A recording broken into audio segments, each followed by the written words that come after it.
Bismillahirrahmanirrahim. Assalamualaikum warahmatullahi wabarakatuh. Kembali lagi di channel Pena Mahabbah. Pada kesempatan kali ini kita akan membahas kisah Usamah bin Zaid, panglima perang kesayangan Rasulullah SAW. Di antara panglima perang yang kuat dan tangguh dalam sejarah Islam yaitu Usamah bin Zaid. Beliau tercatat sebagai panglima perang terhebat, termuda dan terakhir yang ditunjukkan oleh Allah SWT pada masanya. Ketika beranjak dewasa, Usamah ditunjuk sebagai panglima perang yang memimpin pasukan umat Islam dalam melawan Romawi Timur di usianya yang terbilang cukup muda, yakni yang masih berumur 18 tahun. Ditunjuknya Usamah menjadi panglima perang oleh Nabi Muhammad SAW. Rupanya banyak sahabat lainnya yang keberatan. Bukan hanya alasan usia, tetapi juga tugas sebagai pemimpin yang cukup berat bagi anak usia 18 tahun. Nabi Muhammad SAW pernah berkata di hadapan sahabat-sahabatnya, "Jika kalian meremehkan kepemimpinan Usamah bin Zaid, berarti kalian juga meremehkan kepemimpinan ayahnya. Demi Allah, jika kepemimpinannya telah terpatri dalam dirinya, demi Allah, dia orang yang paling aku cintai. Demi Allah, Usamah diciptakan untuk menjadi pemimpin." Di saat Usamah hendak berperang, dirinya menemui Nabi Muhammad SAW yang sedang dalam keadaan sakit. Namun sebelum jauh, Usamah dan pasukannya berangkat. Tiba-tiba kabar wafatnya Nabi Muhammad SAW pun terdengar di telinganya, sehingga dia menghentikan laju pasukannya dan bergegas ke rumah Nabi Muhammad SAW bersama Abu Bakar dan Abu Ubaidah. Usamah bin Zaid adalah putra dari sahabat kesayangan Rasulullah SAW, yaitu Zaid bin Harithah, yang beliau pernah menjadikannya sebagai anak angkat dari status sebelumnya sebagai hamba sahaya dan pelayan beliau SAW.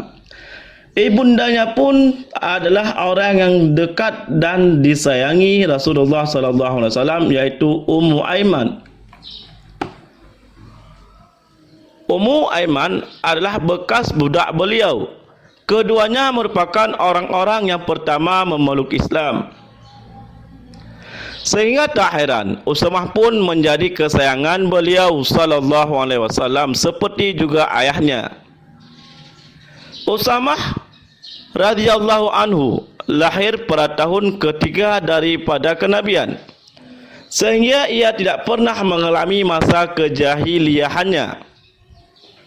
Didikan masa kecil dan pada remajanya adalah akhlak kenabian, baik dari kedua orang tuanya yang adalah didikan Nabi SAW.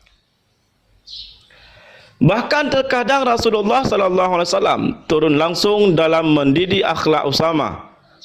Kondisi seperti inilah yang menambah rasa sayang beliau SAW kepadanya.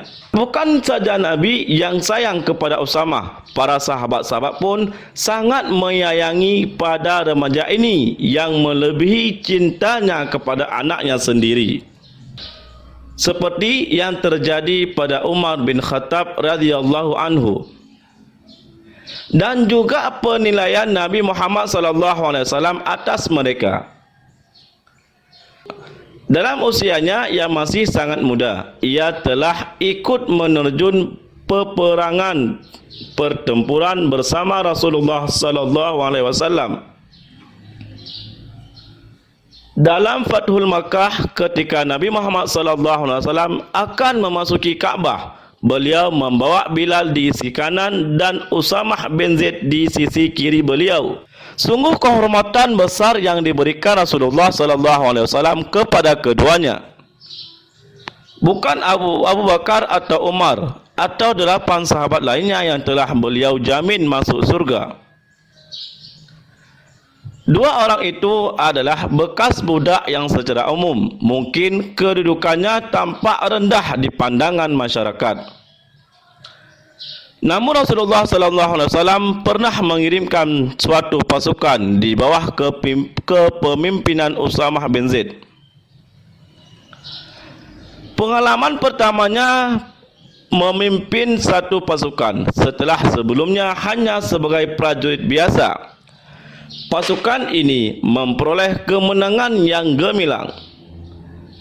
Dan sebagai orang yang disayangi, Nabi Muhammad SAW langsung menyambutnya dan memintanya untuk menceritakan pengalaman ketika dia berperang.